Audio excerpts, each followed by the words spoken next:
Chapter 19, it is the final part.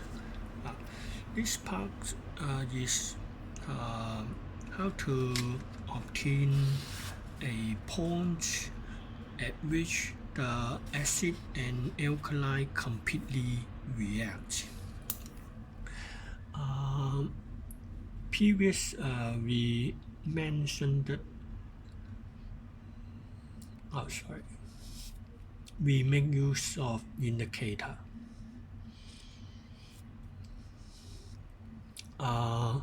You have the methyl orange for strong acid and strong alkali titration, or phenolphthalein for strong acid and strong alkali neutralization. And for the strong alkali weak acid neutralization, you can only use phenolphthalein, and strong acid and weak alkali titration using methyl orange. We call the color change of the color at that point is called endpoint. It is a point at which the indicator change color. Any other methods? Another method you can you know that when the alkali add into the acid, the low pH of the acid gradually increase because the HCl is now neutralized. And then okay, look at the curve. The x-axis is the volume of the sodium hydroxide. For each cm cube of the alkali added, you measure the pH of the solution inside a beaker, and you have a magnetic stirrer to mix well and make the solution uniform. At the beginning, the pH is very low, and you add the sodium hydroxide to the solution. There is a slightly rise in the pH.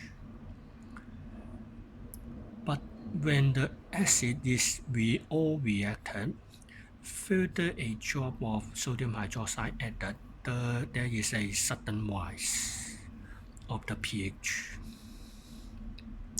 And then excess sodium hydroxide added, the pH now become greater than 7.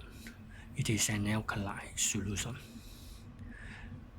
pH against volume of sodium hydroxide is called titration curve, and the sudden rise, this vertical part, the midpoint, is called equivalence point, and it is not equal to endpoint. Endpoint is called a point when indicator change color, and equivalence point is a point at which acid and alkali completely react.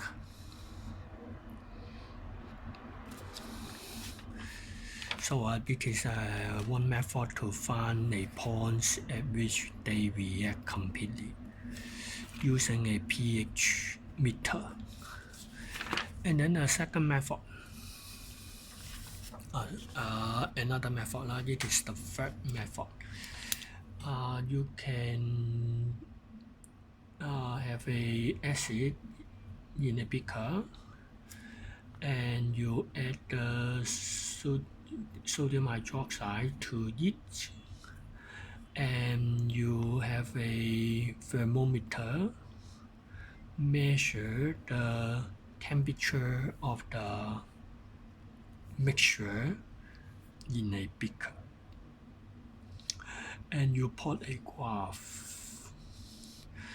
Y-axis is a temperature, and the x-axis is the volume of the sodium hydroxide you add. At the beginning, it is the room temperature. No NaOH added. It is the temperature of the HCl. And then when you add sodium hydroxide to it, the temperature rise up because neutralization is an exothermic reaction. Temperature rise up. Neutralization is exothermic. And it reached to highest because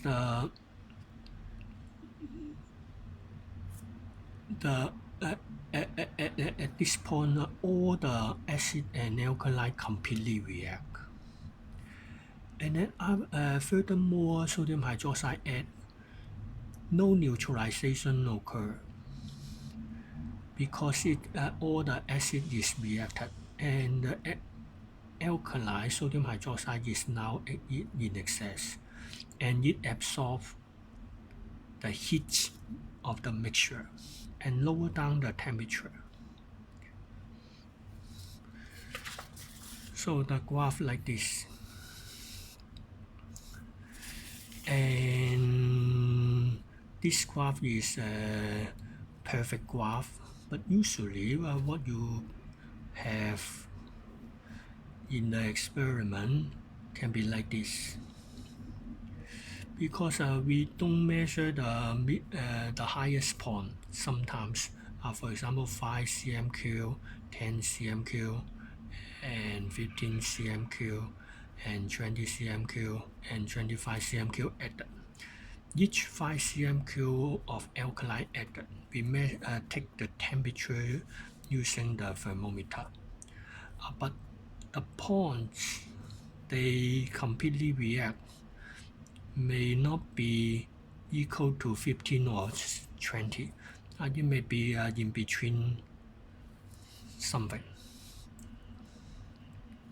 So you need to use a ruler, join the first few points, and using a ruler draw another straight line, join the last few points, and find out the intersection point, and that it is the equivalence point.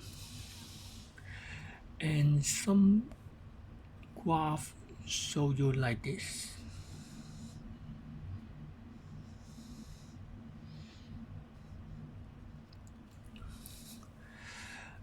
Because there is a heat loss to surrounding, so you can not get the highest temperature, and you join the few points at the beginning few points, and then join the last few points and minimize the heat loss and find the highest temperature. So this example like this. Okay, it is the end of chapter 19, and I think you better look at each example and try to do the cast patterns, and a lot of past paper exam question you can try to do it. Okay.